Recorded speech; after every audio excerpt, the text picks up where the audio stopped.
What's up, YouTube? Just doing another quick comparison video.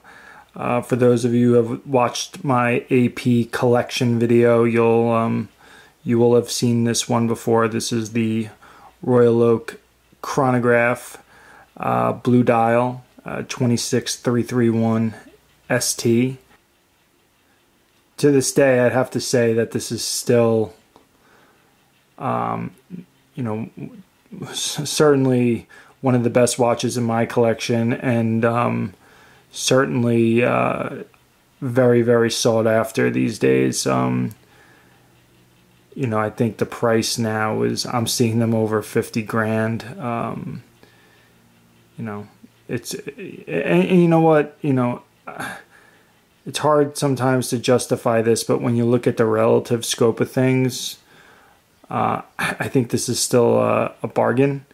If you look at the Patek Philippe Aquanaut chronograph, for example, I think that watch is like in the mid 100,000s. And even though I'd love to have that watch, I still think that this one is nicer. I think it's more eye-catching. I think it's a real beauty. And it's certainly one of my go-tos, and for making an impression and making an impact. It's one of the most gorgeous watches in their collection, in AP's collection. Now, I mentioned in a previous video, stay tuned, more to come. I have another watch that I bought from AP that I thought you guys may be interested in, and here goes.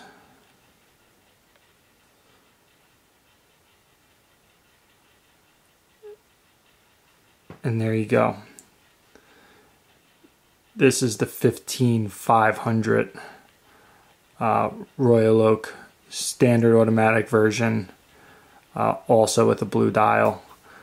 I don't think I've seen many, if any really, comparisons where it was a current generation Royal Oak versus a current generation Royal Oak chronograph in the same video with the same dial. So this is another blue dial variant, the question really is there room for both of these watches in the same collection? Obviously they're both extraordinarily desired. They're both 100% gorgeous. But they are somewhat similar, very similar maybe. I think with the chronograph, and I'm kind of doing this off the fly, so you're getting my natural feel, and my natural impressions, and no scripts here, as you can probably tell. But anyhow, the chronograph is certainly a little bit sportier, with the silver subdials. The dial's a little more filled out. I think it's tad bit thicker, but not thick by any means, but a tad bit thicker. And then the 15500, the regular version, is kind of like, it's more of a dress watch in my opinion. I think there's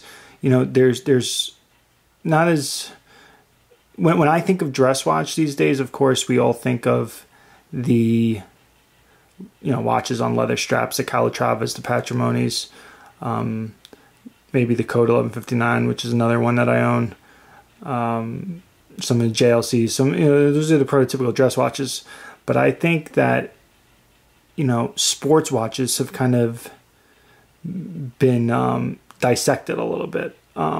Whereas, I feel like the 15500, this guy, could certainly be worn as a dress watch. It's thin, it's clean, it's elegant, it's gorgeous, and I think you can easily wear this with a suit, no problem at all. In fact, I'd encourage those to wear it with a suit. And then there's other examples like that. For example, with Rolex, I think that the sports watches on the Jubilee bands are dressy. and I like that. I have a Batman on the Jubilee, and it's probably my favorite Rolex that I have, and I would consider that more of a dress piece versus a sub, which I also have, on a oyster bracelet. These little things can make a difference between a dress watch and a sports watch, and I do think that this one kind of fits more in the dress realm. It's it's clean, and it's gorgeous. They're both gorgeous. Now the question is, do they both have a spot in one collection? It's anyone who's watching this knows how valuable these two guys are and how sought after they are. So the question really is, can you have them both, or do you let one go maybe?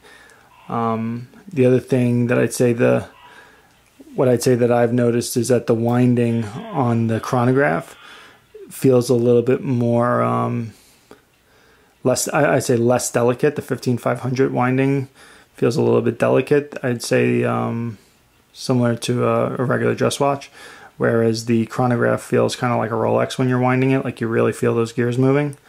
The other nice thing about the 15500, yes, so the display case back here, you get to see that beautiful new caliber. So that's a plus. The chronograph uses a Audemars Piguet movement, so that might be the reason why AP chooses not to show it. I think there's going to be some new steel chronographs coming out soon that will have their own in-house movement from the Code 1159 line. They've already started rolling those out into some of their gold pieces, so it's only natural for that to start happening. So that, that'll get corrected. But I've actually heard some collectors say that they don't like the dial layout as much on those new gold chronographs, and they prefer this layout better. So it'll be interesting to see if this one stays hotter than whatever new one comes out. But in either case, they're both gorgeous, and I'm very fortunate to own both of them. I would ask any viewer out there, what do you think? Do you think that they're both worth keeping? If you had to keep one, which one would you keep? If you had to let one go, what would you let go? What would you maybe substitute it with? And I'm genuinely interested in your opinions, because I kind of go through this in my head also. The other potential thing that I could do is maybe just get the Panda dial chronograph, for example, switch this out and get the Panda dial chronograph and hold on to this. Or maybe I hold on to this one and I switch this out with my next favorite, which is the gray dial, or the rhodium dial, 15500. So, there's a few different ways I can go here. But obviously these are high class problems. But again, really interested. And also, I'd ask you guys, I've never asked this before. I don't think I have anyway, but consider subscribing and liking the video. The only reason I say this, again, this is not for profit for me. This is just, this is for the community and anyone who's interested in just trying to help people, learn a little bit. Obviously, it's hard to get your hands on this, but when you like and you subscribe, and I don't have that many subscribers, so if you like and subscribe, it gives me the motivation to continue doing these videos, as I do have a nice size collection that I could share, which I haven't so far. But would love to hear you guys' opinions, and thanks for tuning in again.